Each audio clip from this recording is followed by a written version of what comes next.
This is Kevin Donahue, Senior Director with Protiviti, welcoming you to a new installment of Powerful Insights. I'm pleased today to be speaking with Brian Christensen. Brian is Executive Vice President for Global Internal Audit and Financial Advisory for Protiviti. Brian, thanks for joining me today. Good to be with you, Kevin. So, Brian, I know we're going to be talking about some of the key findings from Protiviti's just released report on the internal audit capabilities and needs survey, covering some of the things in our paper. Analytics in auditing is a game changer. So, Brian, let's jump right in. In looking over the results, what struck you the most in terms of the findings regarding the use of analytics in auditing today? Kevin, we always find interesting observations in our annual survey on the internal audit capabilities and needs assessment. As we look to the findings for 2018, one thing does jump off the table, and that's the use of data analytics. It is a game changer, as we note in our documented piece, but it's also an opportunity. Everyone's talking about data analytics, introducing robotics, how to enhance the process, and data analytics can truly enhance and be something that transforms an internal audit function. As we look at what's taking place, people have been talking about this now for a couple of years, but the pace of change, which is absolutely critical, is not occurring at a level or at a pace that's fast enough to really satisfy the stakeholders, in my opinion. And Brian, one of the things we comment about in our paper is the fact that many functions likely are undertaking point solutions with regard to use of analytics as opposed to maybe a broader initiative. What does that mean exactly?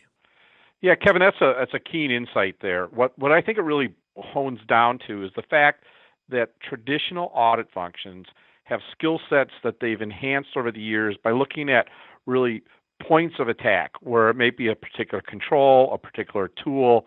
They haven't stepped back and looked at the holistic approach of how to apply data analytics. And I think that's the game changer. An opportunity exists for chief audit executives to really look at how they can retool their function, train their people, give them the opportunity to succeed in applying data analytics. Because if they do, they will find there's a rich vein of information that can be drawn out and applied to an organization to really help and enhance not only the internal audit function, but management's reporting and the ability to work together. And I'll remind our audience now that those interested in reading our paper and seeing other information from the study can visit protiviti.com/IA survey. Brian, one other note regarding analytics here, and that ties into audit committee engagement. There was what I thought was an interesting takeaway regarding audit committee engagement and the level of information they're getting. What did that tell us exactly?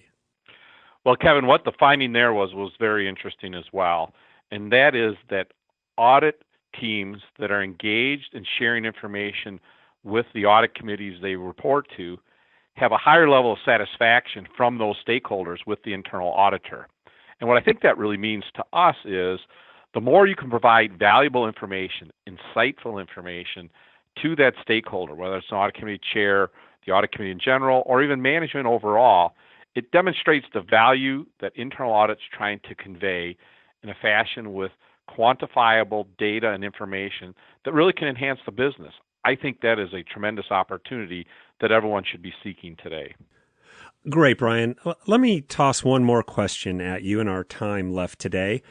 In a new addition to our study this year, we asked respondents to name their audit plan priorities, in effect, for 2018.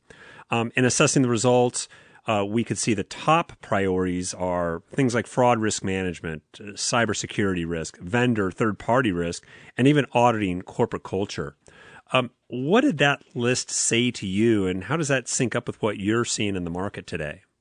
You know, Kevin, I think one of the things that tells me, and I will recap a recent conversation I had with Richard Chambers, the president and CEO of the Institute for Internal Auditors. In the conversation I was having with him, we observed the fact that there's probably never been a better time for internal audit executives to have conversations around a number of things that affect the business. And as I look to the priorities for 2018, it covers many things. You know, we're talking about fraud, we're talking about cyber, we're talking about agile risk and compliance, We're talking about auditing corporate culture. Just a few years ago, these were items that weren't even on our agenda. Historically, if you looked at the old school mindset of internal audit, it was very compliance driven, it was check the box going through this. And I think the ample number of topics that we have on our survey and that we're seeing in the field really speaks to the importance of internal auditors. And I would offer to our audience that's listening today that, frankly, if you are able to engage on these topics with your stakeholders, there is a tremendous upside for not only the internal audit professionals within the organization, but that leader that's helping drive and respond to these factors.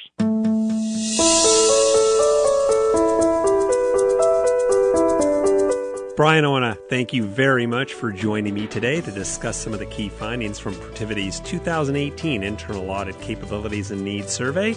For those in our audience interested in additional information, please visit Protiviti.com/IA survey, where you can find our report on this year's study, Analytics in Auditing is a Game Changer.